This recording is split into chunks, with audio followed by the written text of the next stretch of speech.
अस्सलाम वालेकुम नाज़रीन, सुब टीवी के हैदराबाद डायरी में आप सभी का खैर मकदम है। तफसीलात पर डालते हैं हेडलाइंस पर एक नज़र।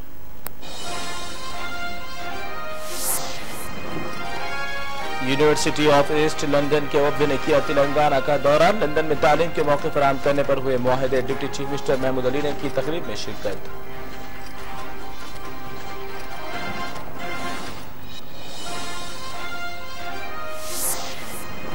AP chief minister Chandrababu Naidu 25 मार्च को करेंगे सिंगापुर का दौरा। सिंगापुर के साबिक प्राइम मिनिस्टर की मौत पर किया अफसोस का इजहार।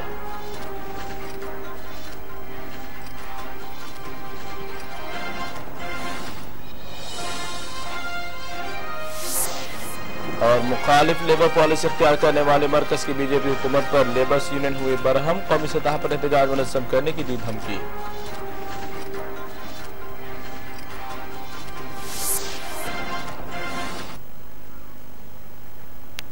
ये थी हेडलाइंस और पेश है तमाम तफसीलात। आंध्र प्रदेश के chief minister N Chandrababu Naidu 25 मार्च को सिंगापुर का दौरा करने वाले हैं। अपने दौरे के मौके पर वो सिंगापुर की तरक्की में अहम रोल अदा करने वाले साबिक प्राइम मिनिस्टर को खराज पेश करेंगे। इसके अलावा चंद्रबाबू नायडू अफराद खानदान से मुलाकात करते हुए इन्हें पुरस्कार देंगे। चंद्रबाबू के हमरा सरकारी मुशीर प्रभाकर और प्रिंसिपल सेक्रेटरी सतीश चंद्रा भी सिंगापुर का दौरा करेंगे। 26 तारीख को चंद्रबाबू मुल्क वापस हो जाएंगे। वाज़ेह है कि सिंगापुर के साबिक प्राइम मिनिस्टर चंद दिन से निमोनिया से मुतासिर थे। इसी बीमारी के सबब पीर के रोज उनकी मौत वाक़ हो गई।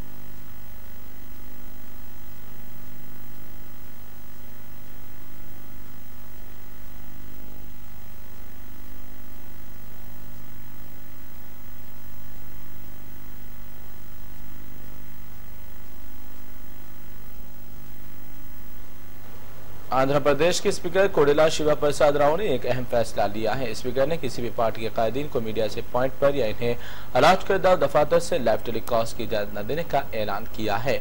वाज़ेह है कि असेंबली से सस्पेंड करदा वाईसीपी के एमएलए के बयानात को चंद न्यूज चैनल से लाइव टेलीकास्ट कर रहे थे।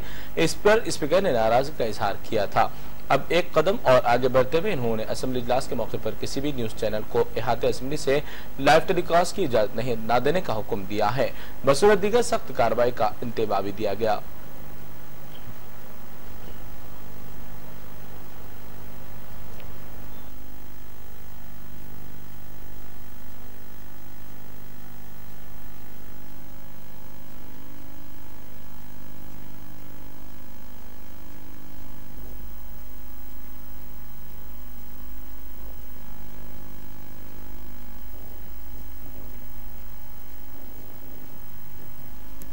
हैदराबाद पुराने शहर से ताल्लुक रखने वाली सैयदा सलवा फातिमा पहली मुस्लिम खातून पायलट बन गई हैं।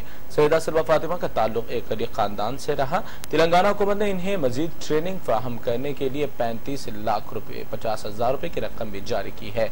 सैयदा सलवा फातिमा गरीब घराने से ताल्लुक रखने वाली लड़की है जिसने doctor BR Ambedkar open university से ग्रेजुएशन मुकम्मल किया है। उनके वालिद और शोहर खान की मुलाजिम हैं। तेलंगाना हुकूमत ने इन्हें मजीद ट्रेनिंग फराहम करने और फीस की अदायगी के लिए 35,50,000 रुपए की रकम जारी की है। सैयदा सलवा फातिमा है। मैंने अपनी स्कूलिंग न्यू स्कूल आइजा मलकपेट से की है। आफ्टर स्कूलिंग इंटरमीडिएट मैंने सेंट एंस जूनियर कॉलेज मेहदीपट्टनम से कंप्लीट किया 2006 में। 2007 में मैंने AP एविएशन एकेडमी ज्वाइन की, जहाँ से मैंने कमर्शियल पायलट लाइसेंस कोर्स करके CPL 2013 में लाइसेंस इशू हुआ था। और अभी एडवांस ट्रेनिंग के लिए KCR सर और फारूक MLC सर ने मेरा लेटर KCR सर तक पहुंचाया। अल्हम्दुलिल्लाह KCR सर ने उसे सैंक्शन करते हुए आज GO जारी किया है कि वो मेरी एडवांस ट्रेनिंग में स्कॉलरशिप के जरिए मदद करेंगे। वो एडवांस जो ट्रेनिंग है वो किस चीज़ की, मतलब क्या है, खुलासा करिए उसका। और type rating, multi engine rating, twin engine aircraft पर ट्रेनिंग लेनी होती है। एडवांस ट्रेनिंग है। सिंगल इंजन पर हम लोग फ्लाइंग करके लाइसेंस लेते हैं उसके बाद में एक कोर्स होता है मल्टी इंजन रेटिंग, वो आपका रिक्वायरमेंट नहीं होता है लाइसेंस इशू के लिए। आफ्टर लाइसेंस इशू होने के बाद में आप कर सकते हैं मल्टी इंजन रेटिंग। तो मैंने लाइसेंस इशू करवा लिया और अभी मल्टी इंजन रेटिंग और टाइप रेटिंग के लिए अप्रोच करी थी। कितना अमाउंट आपको सैंक्शन हो सकता है इसके लिए? 35.5 सैंक्शन हुआ है। वो लोग एस्टिमेशन दिए हैं कि 27,000 पर आवर ये खर्चा आएगा बोलकर, उस बेसिस पे मुझे इन लोगों ने। तो ये कहाँ पे हो सकती है ट्रेनिंग आपकी? Telangana state aviation academy. कितने मतलब ड्यूरेशन है इसका, कितना ड्यूरेशन है इस ट्रेनिंग का? 1 मंथ में हो जाएगा। उसके बाद में लाइसेंस एंडोर्समेंट के लिए दिल्ली जाता है, तो लाइसेंस एंडोर्स होने के बाद में टाइप रेटिंग करनी पड़ती है एयर इंडिया से। तो बाज़ लोग टाइप रेटेड पायलट्स को डायरेक्ट एक सिमुलेटर चेक बोलकर रहता है, तो चेक लेकर हायर कर लेते हैं। बाज़ लोग रिटर्न एग्जाम के बाद सिम चेक लेते हैं, उसके बाद हायर। Indian national trade union corporation की जानिब से नारायणगढ़ में एक प्रोग्राम मुनक़िद हुआ। इस प्रोग्राम का अहम मकसद मरकज की जानिब से मुखालिफ लेबर कवानीन पर मुबाहिसा रहा। इंडियन नेशनल ट्रेड यूनियन के सदर संजीवा रेड्डी ने मीडिया से बात करते हुए कहा कि मरकज की एनडीए हुकूमत मुखालिफ लेबर पॉलिसी इख्तियार किए हुए हैं। साबिक़ में मजदूरों से मुतालिक जितने भी जीओज जारी हुए हैं ये सब के सब मुखालिफ लेबर जीओज हैं। संजीवा रेड्डी ने मरकज से अपील की कि वो मुखालिफ लेबर कवानीन को लागू न करें, वरना बड़े पैमाने पर एहतजाज करने की इन्हें एनडीए हुकूमत को धमकी दी है।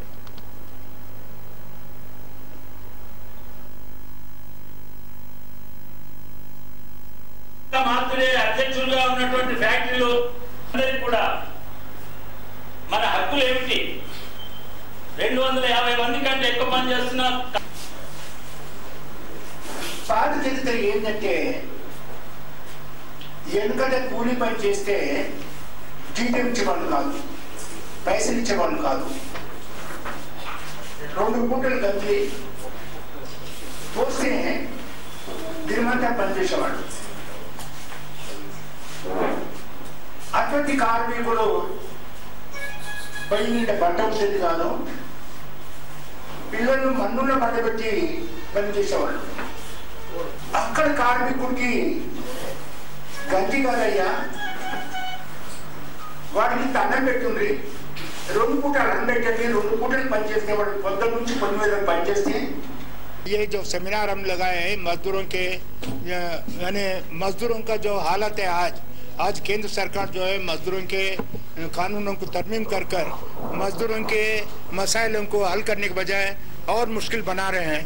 और जो भी हासिल किए इतने साल तक मजदूरों के सहूलत के लिए वो सब कानून तरमीम करके मजदूर दुश्मनी पॉलिसी को लेके चलना चाहते हैं। उतनी नहीं, ये जो कानून में तरमीम ला रहे हैं वो मजदूरों के जो कोई सहूलतें मिल रहे हैं वो सब वापस लेना चाहते हैं, मालिकों को मदद करना चाहते हैं। इसके खिलाफ में हम लोग जो है जद्दोजहद करने के लिए हम सब ये सेमिनार में बातचीत कर रहे हैं। उतनी नहीं, हम तेलंगाना में खास करके कारखाने बंद हो रहे हैं, जो सिरपुर पेपर मिल है, रियान सिल्क फैक्ट्री है, ये सब बंद हो गए। हैदराबाद के इलाके सोमाजीगुड़ा से ताल्लुक रखने वाले शिव शंकर नामी बॉडी बिल्डर को चंद दिन कबल मिस्टर साउथ इंडिया का खिताब दिया गया है। अब फिलवक्त तो शिव शंकर मिस्टर वर्ल्ड और मिस्टर यूनिवर्स बनना चाहते हैं। इसके लिए शिव शंकर ने हुकूमत से इमदाद तलब की है। उनका कहना रहा कि उन मुकाबलों के लिए मजीद रकम की जरूरत है, जिसको पूरा नहीं कर सकते। शिव शंकर ने हमारे कॉरेस्पॉन्डेंट प्रियंका ने बातचीत की है, ये जानते उसकी क्या तफसीलात रही।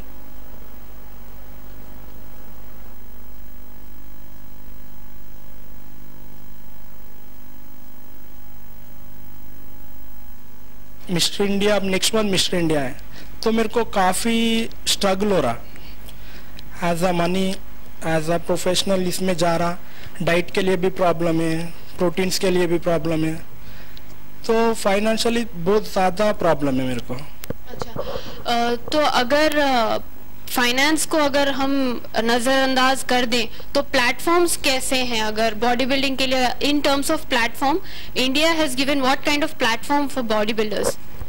बॉडी बिल्डिंग बहुत अच्छा है, बॉडी बिल्डिंग प्लेटफॉर्म्स तो बहुत अच्छा है, मगर जितना हमारा पैसा इतना खर्च कर रहे हैं हम लोग, उतना वो लोग भी नहीं दे पा रहे। जितना फर्स्ट प्लेस लिया, अभी मैं उधर फर्स्ट प्लेस लिया, कुछ भी नहीं, मेरा 1 दिन का डाइट का पैसे आए उधर से। ऐसा बॉडी बिल्डिंग जो ऑर्गेनाइज कर रहा है वो लोग भी थोड़ा सा पैसा फर्स्ट प्लेस सेकंड प्लेस थोड़ा ज्यादा लगाए तो उनके हमारे लिए थोड़ा अच्छा है वो। आप इस हद तक आए हैं, इसके आगे आप अगर जाना चाहे तो वो क्या होगा? अभी तो मैं नेशनल लेवल में हूँ, मेरे को इंटरनेशनल लेवल में जाना है, तो इंटरनेशनल लेवल जाने के लिए और एक्सपेंसिव है, तो और ज़्यादा खर्च होता, तो वही कुछ गवर्नमेंट साइड से कुछ सपोर्ट मिला, तो मेरे को मिस्टर वर्ल्ड करना है, मिस्टर यूनिवर्स करना है। मिस्टर यूनिवर्स 22 इयर्स या 23 इयर्स हो रहा, पंजाब से एक मारा, अभी 22 इयर्स तक कोई भी नहीं करे अपना इंडिया से, तो वही कुछ गवर्नमेंट सपोर्ट कर रही, तो मैं आगे जाने के लिए ट्राई करता हूँ। अभी हमने बात की मिस्टर शिवशंकर से, जिनका कहना है कि हालांकि वो आगे बढ़ना चाहते हैं, अपने देश को रिप्रेजेंट करना चाहते हैं, पर उनको मदद उस तरीके की नहीं मिल रही है, उस हद तक नहीं मिल रही है। कैमरा पर्सन समद के साथ मैं प्रियंका, मुंसिफ TV Hyderabad.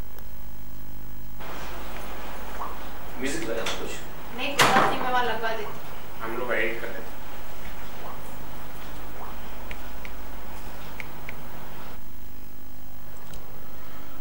University of east London के एक वक्त ने आज तेलंगाना का दौरा किया है। इनका दौरे का अहम मकसद तेलंगाना के तलबा को लंदन में आला तालीम के मौके फराहम करना है।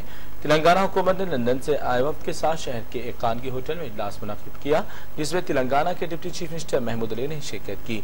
लंदन से आए वक्त में लंदन के deputy British high commissioner Andrew McListon के अलावा प्रोफेसर नूर एन कोल्टन, जो यूनिवर्सिटी के वाइस चांसलर भी हैं, professor Staley Colton pro vice chancellor व दीगर ने भी शिरकत की। इस दौरान लंदन और तेलंगाना हुकूमत के दरमियान म्यूचुअल ऑफ एंड स्टैंडिंग पर भी दस्तखत हुए हैं। लंदन से आए हुए मेहमानों ने मीडिया से बात करते हुए कहा कि तेलंगाना दौरे का अहम मकसद यहाँ के तलबा को आला तालीम के जरिए फराहम करना है।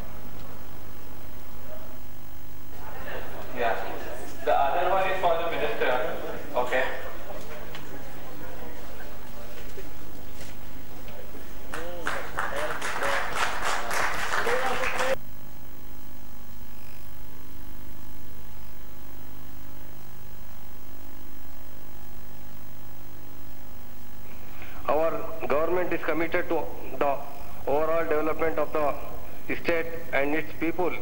The government, under the dynamic leadership of Sri K. Chandrasekhar Rao, our Honorable Chief Minister, has already started taking the required decision for the improvement of state resources. Sufficient budget has also been allotted for each of the development sector.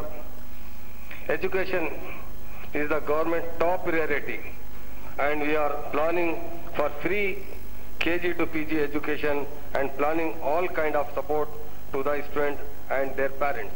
आज university of east London से जो एक delegation 3 दिन के लिए यहाँ पर आया था, और काफ़ी वो डेलीगेशन में काफ़ी डीन्स है और बड़े बड़े प्रोफेसर्स है। वो ये चाहते हैं कि ये तेलंगाना स्टेट जो नई स्टेट बनी है, यहाँ के स्टूडेंट को वहाँ पर बुलाया जाए और वहाँ पर स्कॉलरशिप दी जाए, अच्छी से अच्छी तालीम दी जाए। डेफिनेट हमारी स्टेट इनका वेलकम करती है और यही चाहती है कि हमारे नौजवानों का भविष्य है तो हमारी स्टेट है, हमारा डेवलपमेंट है।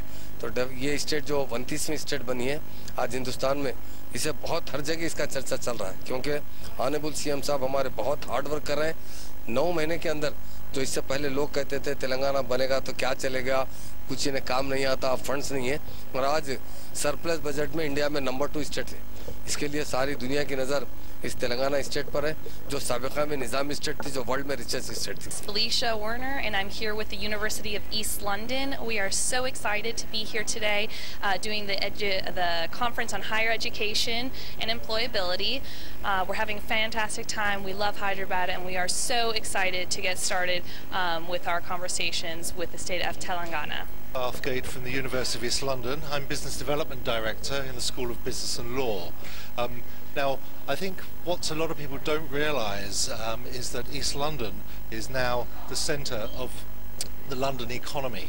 We have Canary Wharf, the capital's financial centre, moving down the Thames, and we have huge ports that have been developed at the east, moving up the Thames, and the University of East London is right in the middle.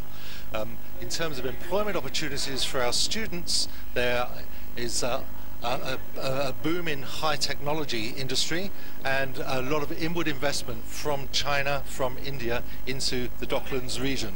ये हैदराबाद के लिए एक एजाज़ की बात है और मैं समझता हूँ कि तारीफ़ के मुतमन्नी हैं हमारे डिप्टी सीएम महमूद अली साहब, जिन्होंने एक ऐसा काम किया है जो मैं समझता हूँ एक तारीख़ में याद किया जाएगा कि दुनिया भर से सबसे बड़े intellectual deans, professors, vice chancellors को आपने हैदराबाद को लेके आया और ये चाहते हैं कि तेलंगाना स्टेट का एजुकेशन सिस्टम वो आगे बढ़े। अमूमन ये देखा गया है कि वही लोग यूके या मुख्तलिफ कंट्रीज़ को जाते हैं जिनके पास पैसा हो और वो फीस अफोर्ड कर सकें, लेकिन आपका जो ख्याल है कि जो ओल्ड सिटी में जो लोग कारचौक का काम करते हैं या छोटे मोटे जिनकी दुकानें हैं, कि उनको क्यों नहीं इन लोगों से मिलाया जाए ताकि उनकी नॉलेज बढ़े और तिजारत में भी इजाफा हो और लोगों को नौकरी मिल सके।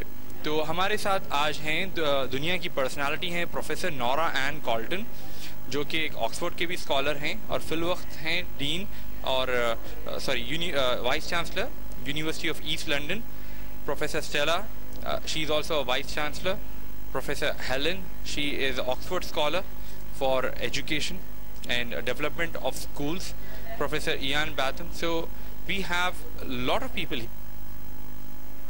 नाज़रीन, हैदराबाद डायरी में वक्त तो चला एक वक्फे का, वक्फे के बाद भी जारी रहेगा हैदराबाद डायरी का सिलसिला।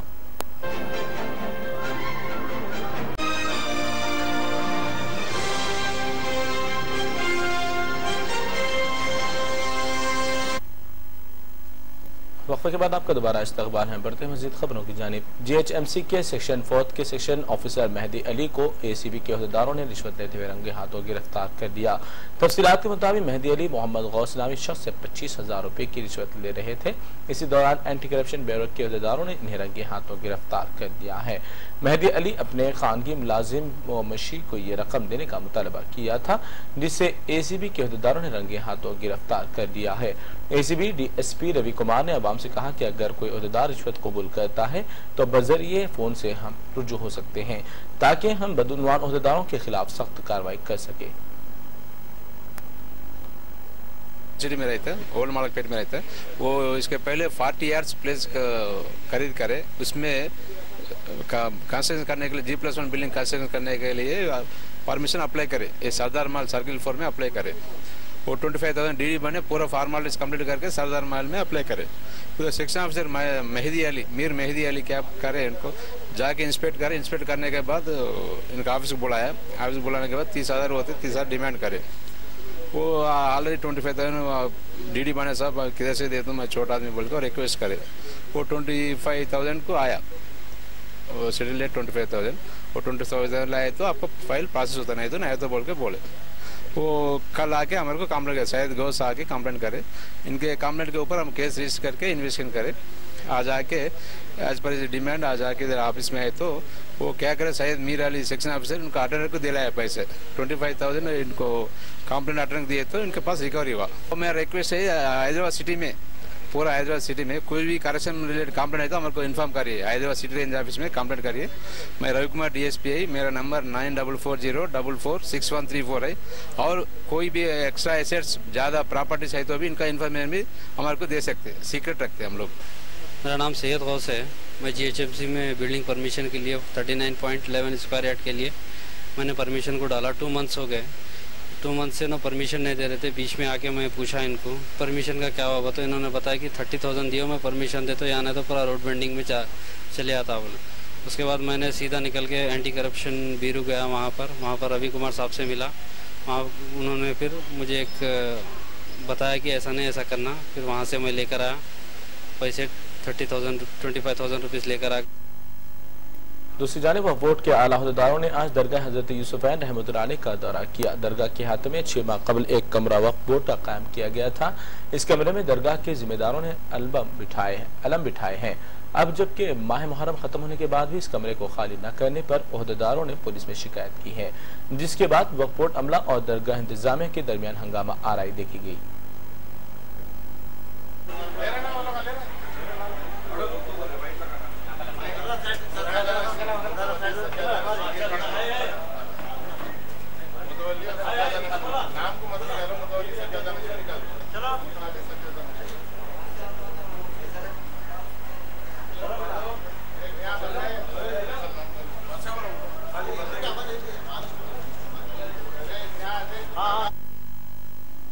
नाज़रीन, इसी के साथ मुंसिफ टीवी हैदराबाद डायरी का सिलसिला यहीं अख्ताम को पहुंचता है। दीगर खबरों के लिए आप देखते रहिए मुंसिफ टीवी। अल्लाह हाफिज़।